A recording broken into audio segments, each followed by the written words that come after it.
Allah Subhanahu wa taala berfirman, A'udzu billahi minasyaitonir rajim. Walamma balagha asyuddahu. Dan manakala Nabi Yusuf sudah sampai asyuddahu, sampai pada umur keemasan, wa huwa salasuna sanah au wa salas, yaitu ketika Nabi Yusuf sudah mulai umur 30 tahun atau 33 tahun. Jadi masa keemasan seorang manusia itu di umur 30 sampai 40, di mana badan masih kuat, kemudian keinginan, kemauan juga masih kuat, kemana-mana masih kuat, kemudian daya fikirnya sudah juga masih kuat. Maka umur 30 sampai 40 ini adalah umur-umur masa-masa keemasan seorang manusia.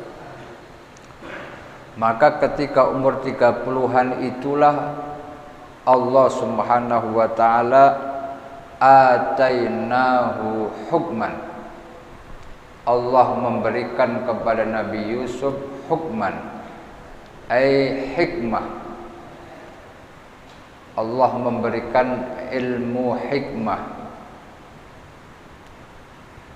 Allah memberikan ilmu hikmah. Hukman di sini bisa diartikan Allah memberikan wahyu. Dalam tafsir yang lain menjelaskan hukman di sini Allah memberikan pengajaran tentang kebijaksanaan, tentang tata cara hidup, dan juga tentang wahyu yang Allah berikan. Wa ilman, dan juga Allah sertakan, Allah ajarkan, Allah berikan kepada Nabi Yusuf pada umur 30 tersebut ilman, ilmu, ay fiqhan fid din. Allah berikan pemahaman berkaitan tentang agama. Qabla ayyub'asa nabiyan, sebelum Nabi Yusuf diangkat menjadi nabi. Jadi ketika Nabi Yusuf sudah mendekati mau diangkat menjadi nabi, Allah ajarkan tentang hikmah, Allah ajarkan tentang ilmu berkaitan tentang agama. Wa kadzalika najzil muhsinin, dan seperti itulah di mana Allah memberikan hikmah, Allah memberikan ilmu. Najzil muhsinin, Allah memberikan balasan yang baik kepada orang yang baik. Allah memberikan balasan yang baik kepada orang yang baik. Wa kadzalika najzil muhsinin, ini perlu kita membahas lebih dalam. Kenapa Allah sampai memberikan hikmah dan ilmu? Kenapa Allah sampai memberikan pengaruh kepada Nabi Yusuf sehingga penguasa Mesir mempunyai daya pikat kepada Nabi Yusuf? Kemudian Nabi Yusuf diperlakukan dengan terhormat, kemudian tumbuh berada di tengah-tengah orang yang kaya, orang yang berharta. Lalu nanti ketika sudah dewasa Allah berikan hikmah dan ilmu. Itulah buah dari wa kadzalika najzil muhsinin. Dan seperti itulah Allah membalas kebaikan kepada orang yang baik. Kalau orang ahli hikmah, Al-Imam Ibnu Ajibah Al-Hasani memberikan, jadi beliau punya bahasa begini. Al-anwar tusbikul aqdar. Cahaya itu bisa mendahului takdir. Cahaya itu bisa mendahului takdir. Takdir itu akan berlaku ketika sudah jatuh tempo. Kapan itu terjadi, maka disitulah takdir berlaku.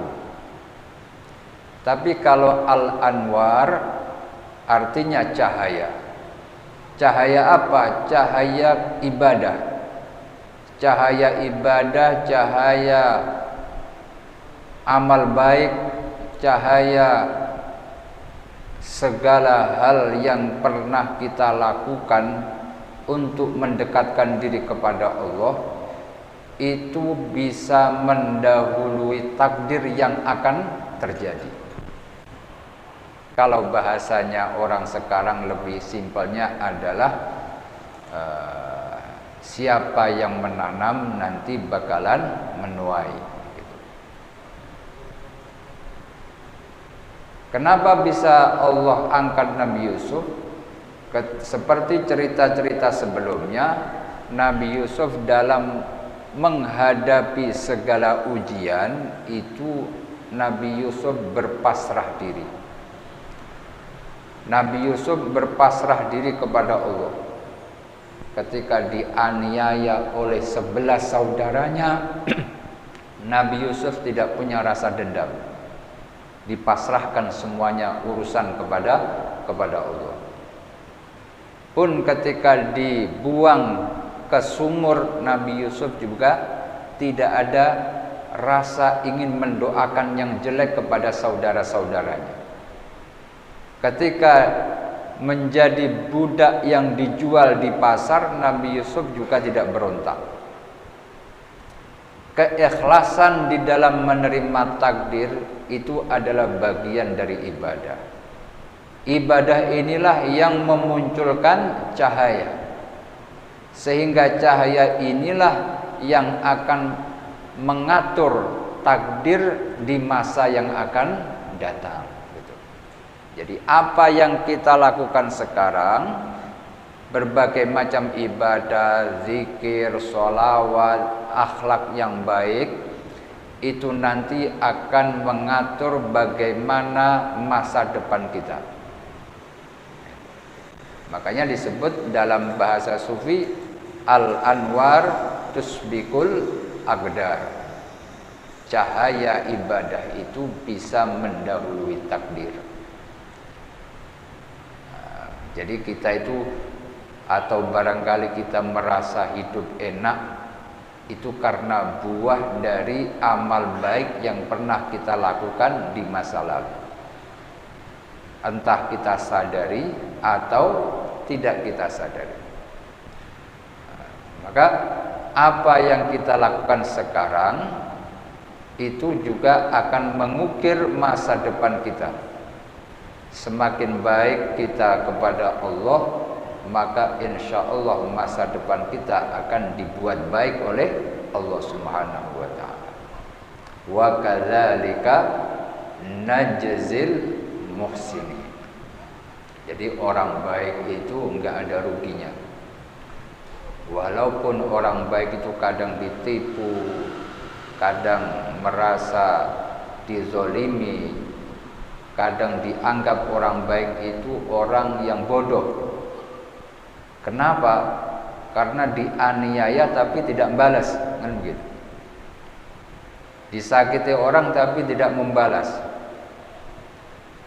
Atau ditipu orang tapi tidak membalas. Jadi orang baik itu seakan-akan asing dalam kehidupan. Namun kebaikannya itu akan dicatat oleh Allah, di mana nanti kebaikannya itu akan mengukir masa depan yang baik untuk orang tersebut. Jadi berapa banyak orang yang sekarang mulia, yang sekarang terhormat, yang sekarang mendapatkan kedudukan di sisi Allah, itu adalah buah dari cahaya-cahaya amal ibadah yang pernah dilakukan di masa di masa lalu. Wa kadzalika najzil muhsinin.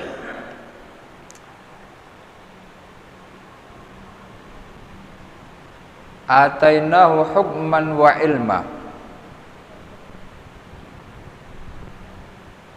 Jadi Nabi Yusuf itu nabi yang juga diberikan hikmah. Selain di hikmah juga diberikan ilmu. Makanya Nabi Yusuf itu nanti menjadi manusia yang bisa menegakkan keadilan. Menegakkan keadilan, bisa mensejahterakan rakyatnya ketika sudah menjadi pemimpin. Karena Allah memberikan hikmah bagaimana cara menata hidup yang baik. Itu adalah pemberian dari Allah. Jadi diberikan bimbingan oleh Allah bagaimana ketika nantinya jadi pemimpin, Nabi Yusuf itu bisa membawa rakyatnya, negaranya, tempat dia memimpin itu diberikan kemakmuran, kesejahteraan. Ilman, diberikan ilmu. Nabi Yusuf diberikan pemahaman tentang kitab-kitab yang sudah Allah turunkan pada Nabi dan Rasul sebelumnya. Jadi para Nabi dan Rasul itu pasti Allah berikan ilmu tentang kitab-kitab yang sudah Allah turunkan pada Nabi dan Rasul sebelumnya. Karena untuk menyambung, untuk meneruskan dakwah nabi-nabi sebelumnya. Diberikan ilman, diberikan ilmu oleh Allah Subhanahu wa taala. Bahkan bukan saja ilmu berkaitan tentang kitab, tapi juga ilmu tentang membaca mimpi yang terjadi pada diri seseorang. Takbirur ru'yah.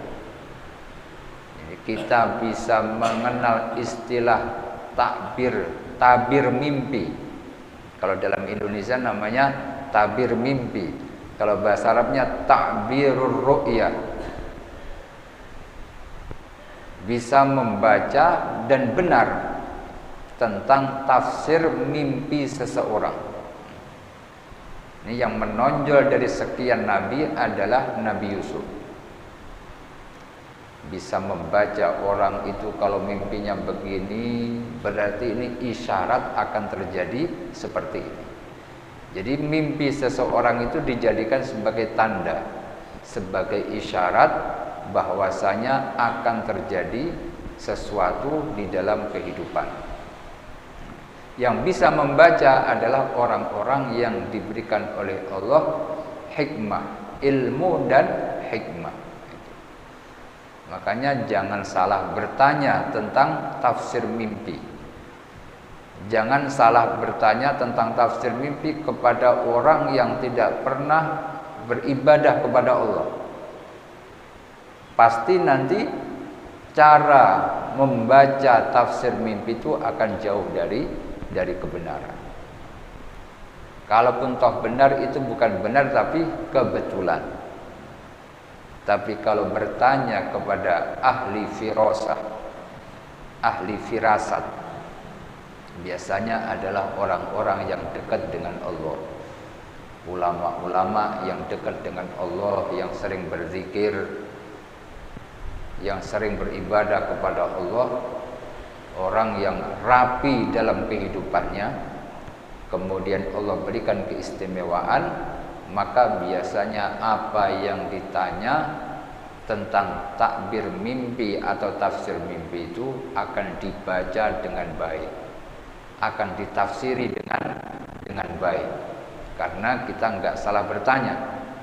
Sebagaimana Nabi Yusuf diberikan ilmu dan hikmah, bisa membaca, menafsiri apa yang terjadi di alam mimpi untuk dibaca di alam nyata. Itu Nabi Yusuf.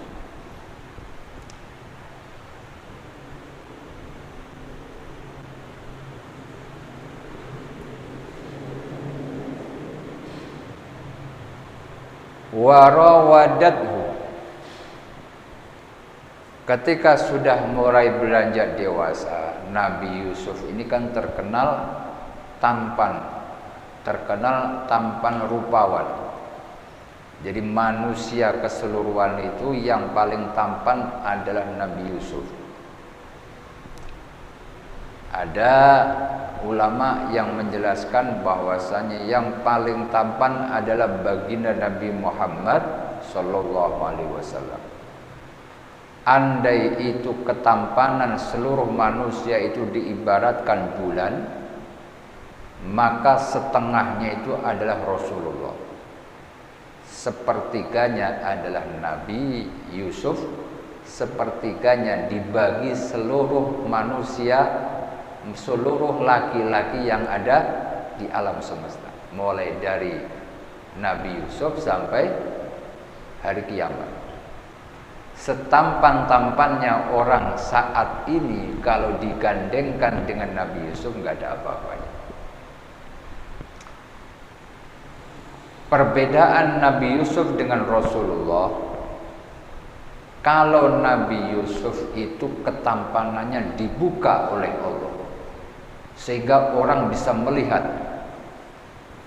sehingga orang bisa menikmati, sehingga orang ketika melihat itu bisa menikmati ketampanan Nabi Yusuf tanpa ada penghalang. Tapi kalau Nabi kita Muhammad sallallahu alaihi wasallam, beliau ketampanannya ditutupi oleh Allah dengan kewibawaan. Jadi ada haibah, ada kewibawaannya, sehingga ketika orang mau melihat wajah Nabi, nggak berselang lama pasti menundukkan matanya. Jadi nggak sampai bisa menikmati wajahnya Nabi. Ketika baru mau melihat, sudah kalah dengan kewibawaan Nabi, sehingga nunduk lagi orang yang melihat wajah Rasulullah. Makanya para sahabat ketika ditanya bagaimana sifat wajahnya Rasul, maka sahabat-sahabat yang sudah tua, yang sudah dewasa, itu tidak bisa menggambarkan bagaimana wajahnya Nabi, itu nggak bisa. Lalu bagaimana ulama itu bisa mendapatkan informasi bahwasanya Nabi itu matanya seperti ini, alisnya seperti ini, hidungnya, mulutnya, dan seterusnya? Itu berasal dari sahabat yang masih kecil. Kalau namanya anak kecil kan dia bebas untuk melihat Nabi. Masih polos anak-anak kecil. Jadi sahabat-sahabat Nabi yang masih kecil itu saat mereka ketemu Nabi, mereka bisa melihat wajah Nabi secara asli. Karena anak kecil masih polos, masih belum punya dosa dan seterusnya.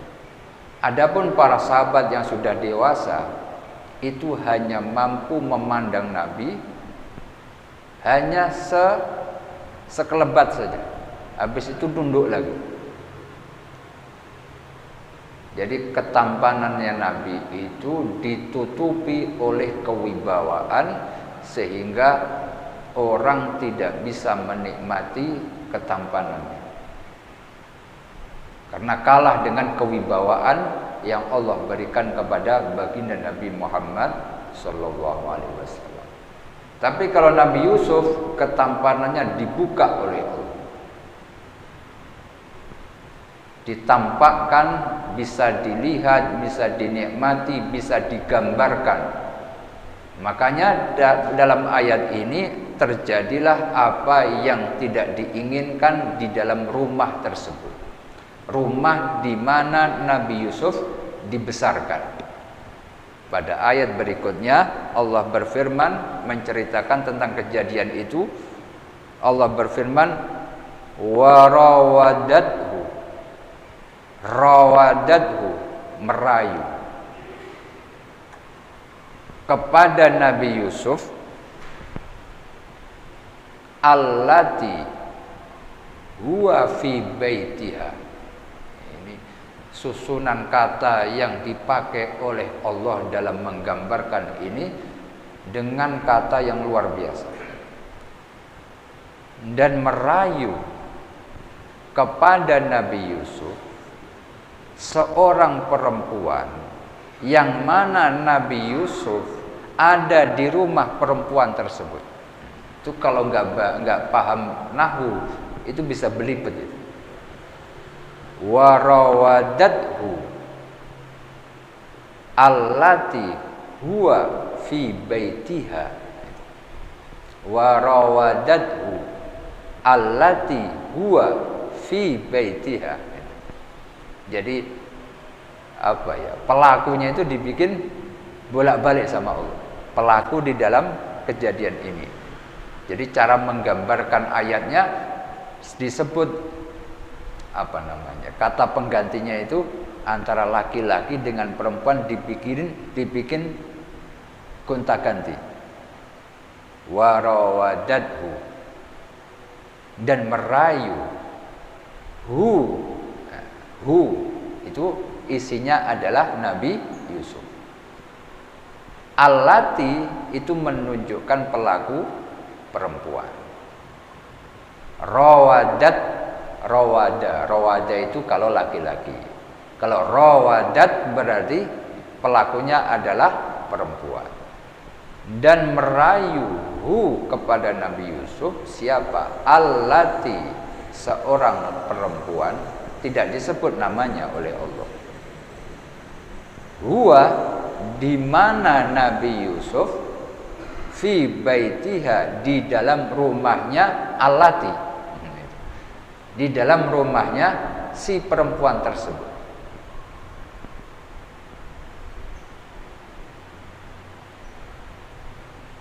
Hiya Zulaikha, perempuan yang merayu Nabi Yusuf itu namanya Zulaikha, bukan Zulaiha, bukan Juleha, tapi Zulaikha atau Zalikha. An-nafsihi, jadi meminta kepada Nabi Yusuf. Talabat minhu, maksa kepada Nabi Yusuf. Ayywaqi'aha, ya namanya perempuan sama laki-laki tahulah bagaimana kalau ada kejadian seperti ini. Kalau sudah ada rayuan, pemaksaan, apa bukan pemaksaan tapi merayu sambil memaksakan diri perempuan tersebut kepada Nabi Yusuf.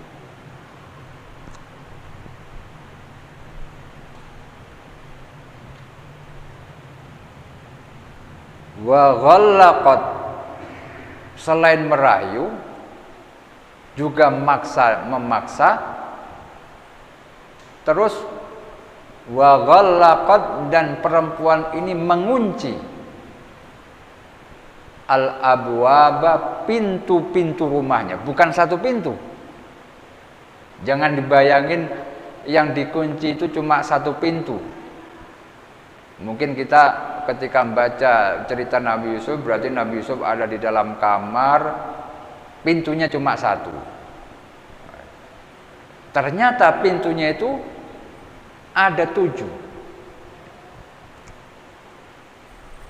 Wa ghallaqatil abwab, babun 1, babani 2 pintu. Al abwab berarti lebih dari 2. Lil baiti, jadi perempuan ini sudah punya rencana. Pintu-pintu rumahnya dalam tafsir Al-Bahrul Madid disebutkan pintunya itu ada 7 pintu di dalam rumahnya Nabi, yang dimana Nabi Yusuf ada di dalamnya. Itu semua dikunci, 7-7-nya itu dikunci. Umpama nanti pintu yang satu kebuka, pintu yang kedua masih terkunci. Coba bayangin bagaimana, apa mungkin seseorang bisa selamat dari jeratan tersebut kalau 7 pintu di dalam rumah itu, 7 lapis pintu itu dikunci oleh perempuannya. Itu kira-kira secara normal manusia bisa selamat nggak dari fitnah seperti itu? Mungkin umpama ya, satu ruangan dipaksa, nggak mau, akhirnya sampai jebol pintu 1. Ternyata pintu yang kedua terkunci juga. Kemudian dipaksa lagi, yang maksa perempuan bukan laki-lakinya. Laki-laki normal umur 30-an dipaksa seperti itu. Itu kalau secara normalnya laki-laki, itu bagaimana? Nggak ada orang di rumah, 7 pintu dikunci semuanya. Ini adalah ujian dari Allah. Wa qalat, dan perempuan ini berkata lahu kepada Nabi Yusuf, hai talaka, mari ke sini. Jadi dirayu, diajak. Ini Zulaikha ini bukan kok perempuan yang berwajah biasa-biasa, bukan. Orang kaya, tahu sendiri orang kaya itu pasti perawatan. Istrinya pejabat yang punya duit pasti memilihnya perempuan yang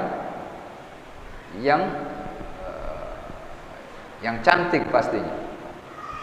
Sudah cantik, perawatan. Kemudian ngajak Nabi Yusuf untuk melakukan hal seperti itu.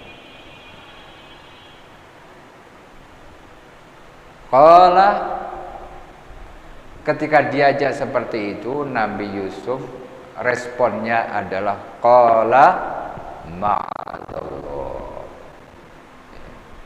Kalau orang yang dekat sama Allah masih bisa mengucapkan ma'adallah,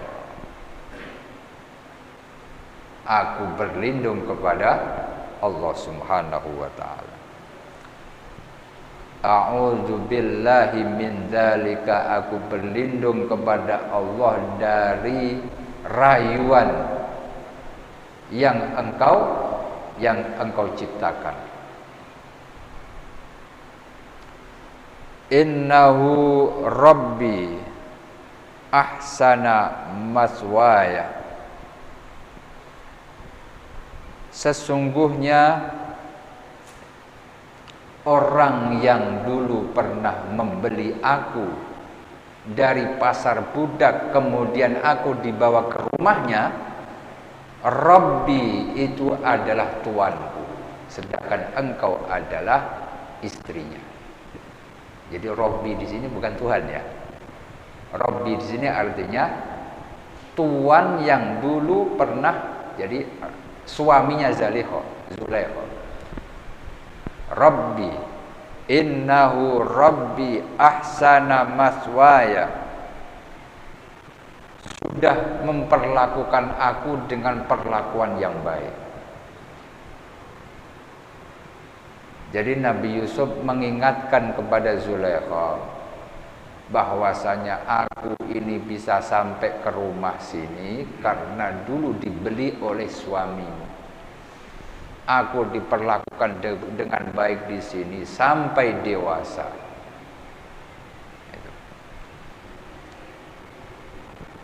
Innahu la yuflihuz zalimun.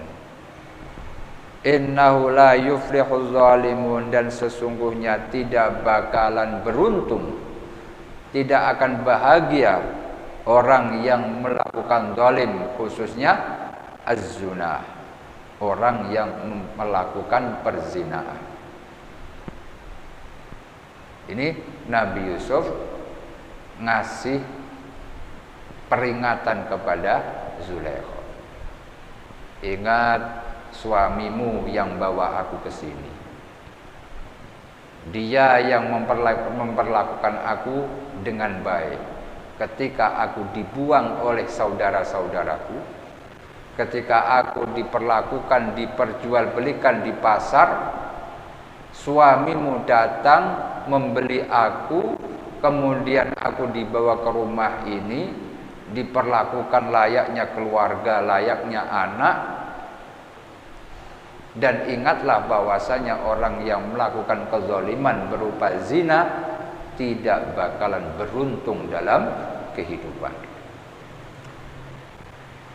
Maka dalam kehidupan ini, khususnya pada saat ini, kita harus mengingatkan kepada siapa saja yang kita cintai, khususnya anak-anak kita dan saudara-saudara kita, jangan sampai melakukan satu perbuatan yang dosanya itu bisa turun-temurun.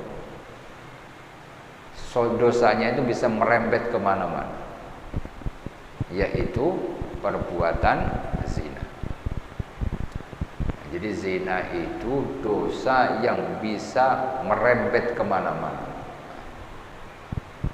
Makanya disebutkan innahu la yuflihul zalimun, tidak bakalan beruntung dalam kehidupan ini az-zalimuna, orang yang melakukan kezaliman berupa zina.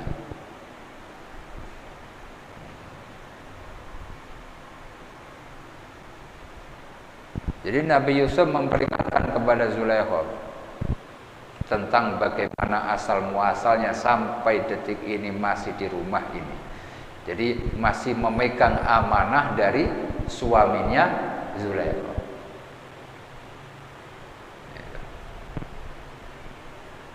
Walaqad hammat bihi.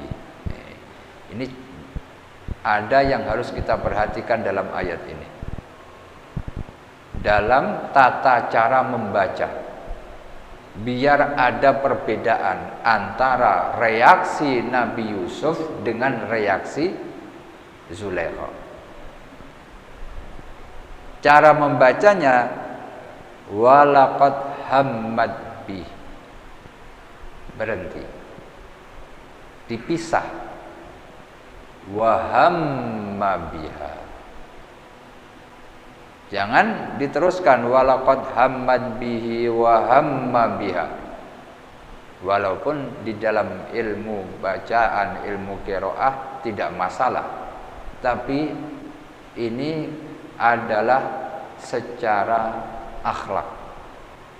Jadi ulama memberikan tata cara bagaimana membaca ayat ini biar tidak menggambarkan bahwasanya Nabi Yusuf itu juga kepingin, gitu loh. Jadi kalau membacanya walaqad hammat bihi wa hamma biha, itu kesannya Siti Zulaikha itu ngerayu, Nabi Yusuf juga kepingin. Itu jangan sampai terjadi pemahaman seperti itu. Maka dibacanya walaqad hammat bih wa hamma biha. Jadi untuk membedakan hamma itu himmah itu apa ya, kemauan. Jadi untuk membedakan kemauan yang muncul dari Zulaikha dan kemauan yang muncul dari Nabi Yusuf. Nabi Yusuf itu kemauannya seperti apa, Siti Zulaikha kemauannya seperti apa. Maka ahli qiraah yang paham tentang ilmu, mereka akan memberhentikan sejenak bacaan ini, walaqad hammat bi wa hamma biha laula ar-ra'a burhana rabbih laula ar-ra'a burhana rabbih kadzalika linasrifa anhu su' wal fahsya innahu min ibadinal mukhlisin. Jadi tentang masalah ini insya Allah kita teruskan pada pertemuan yang akan datang. Jadi pada intinya jangan sampai dalam masalah Nabi Yusuf dengan Siti Zulaikha ini jangan sampai salah menceritakan. Jangan sampai menuduh Nabi Yusuf juga kepengin. Nah, ini adalah bentuk su'ul adab kepada seorang nabi. Kadang orang berceramah itu sampai keterlaluan sehingga tidak memperhatikan norma-norma bagaimana memperlakukan seorang nabi, menceritakan tentang nabi. Itu harus diperhatikan norma dan akidah serta akhlaknya biar jangan sampai menjurus kepada su'ul adab kepada para nabinya Allah Subhanahu wa taala. Ini saja yang barangkali saya sampaikan. Insyaallah kita lanjutkan pada pertemuan yang akan datang. Kita tutup dengan bacaan subhanakallahumma wa bihamdika asyhadu an la ilaha illa anta astaghfiruka wa atubu ilaik. Assalamualaikum warahmatullahi wabarakatuh.